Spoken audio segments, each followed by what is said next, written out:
नमस्कार, आदाब, सत श्री अकाल, जय भीम, जोहार। मेरा नाम है नवीन कुमार। क्या सोचा था? बुलडोजर केवल मुसलमानों के घर गिराएगा, हिंदुओं को छोड़ देगा। इन दोनों तस्वीरों में तड़पने वाले, चीखने वाले, पीटे जाने वाले, खदेड़े और रौंदे जाने वाले केवल और केवल हिंदू हैं, शुद्ध सनातनी हिंदू।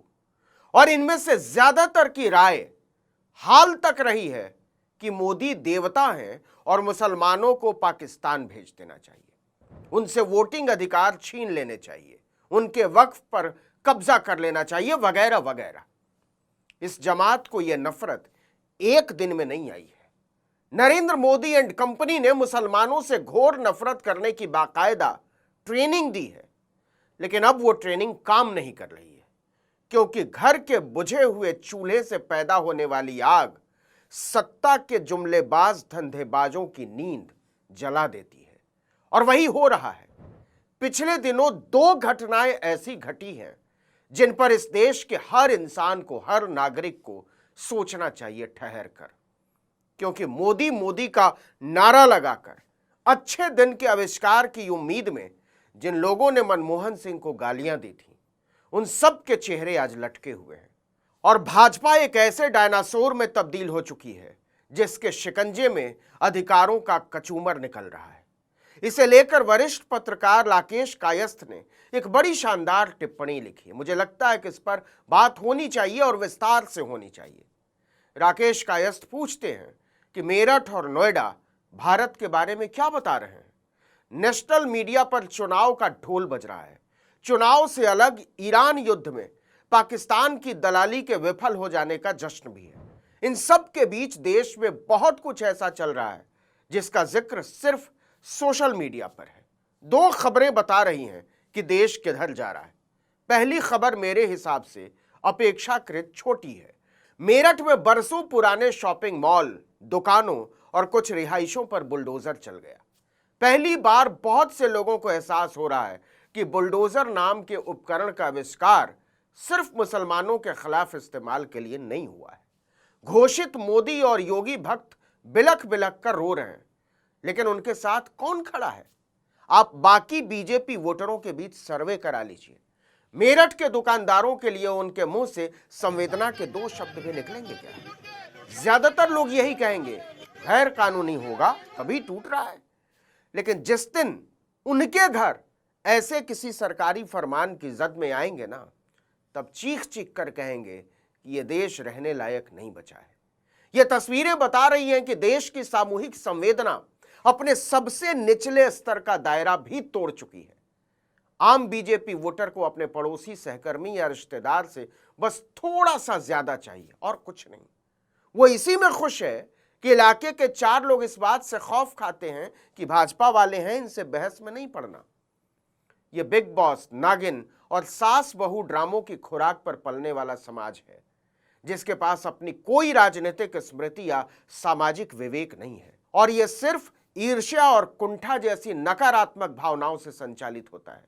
वर्तमान राजनीति इन्हीं भावनाओं के दोहन पर चल रही है। एक समूह को दूसरे समूह के खिलाफ खड़ा करने के सिवा कुछ और नहीं हो रहा है। याद कीजिए, प्रधानमंत्री नरेंद्र मोदी बिहार के चुनावी कैंपेन के दौरान तेजस्वी यादव को मछली खाने के लिए पानी पी पी कर कोस रहे थे। वही प्रधानमंत्री बंगाल में तृणमूल कांग्रेस को इस बात के लिए कोस रहे हैं कि उन्होंने बंगाल को मछली उत्पादन के मामले में आत्मनिर्भर नहीं बनाया और बेचारे बंगालियों को दूसरे राज्यों से सप्लाई होने वाली मछली खानी पड़ती। बंगाल मछली पालन में अब तक आत्मनिर्भर नहीं है। आज भी बंगाल अपनी जरूरत के लिए मछली दूसरे राज्यों से मंगानी पड़ती है। अपने 15 साल के शासन में भी टीएमसी आपको मछली तक नहीं दे पाई है, वो भी बाहर से लानी पड़ रही है। और तो और असम में हिमंता बिस्व शर्मा कह रहे हैं कि मुझे तो गाय का मांस खाने से भी कोई दिक्कत नहीं है, खूब बनाओ और खूब खाओ, बस अपने घर में खाओ। तो आलू भिंडी भी चौराहे पर कौन खाता है? बहुत सारे मुस्लिम लोग हैं, ये गोमांस खाते हैं। हम मना तो नहीं कर रहा हूँ, हम एक ही बात बोला, घर का अंदर खाओ। हम फिर से बता रहे हैं, ये वही भाजपा है जो केरल और गोवा में एलानिया तौर पर कहती है कि बीफ की कमी नहीं होने दी जाएगी। सनातन का सारा नारा वोट लेने के लिए तिलहंडे में, लेकिन लेकिन लेकिन केवल और केवल वोटिंग के लिए, इसके बाद कुछ नहीं। और ऐसा केवल और केवल तब होता है जब नरेंद्र मोदी को लगने लगता है कि प्रगतिशील राज्यों में थोड़ा सा उदार दिखने के लिए इतने ढोंग के बिना काम नहीं चलने वाला। गोबर पट्टी में इसकी जरूरत नहीं पड़ती। यह कोई तुक्का नहीं है कि बंगाल का तो पूरा कैंपेन मुसलमानों के खिलाफ है, लेकिन असम के कैंपेन के दौरान हिमंता बिस्वा शर्मा ने कई बार कहा कि उन्हें असमिया भाषी मुसलमानों से कोई शिकायत नहीं है, लेकिन बांग्ला बोलने वाले मुसलमानों को तो राज्य से निकाल कर बाहर करेंगे। क्या अब भी इस बात में कोई शक रह जाता है कि इस देश की मुख्य विभाजनकारी शक्ति कौन है? अब लौटते हैं दूसरी खबर पर, जो वाकई बहुत बड़ी है। मेरठ से लेकर मानेसर तक मजदूरी बढ़ाए जाने की मांग को लेकर हजारों फैक्ट्री वर्कर प्रदर्शन कर रहे हैं।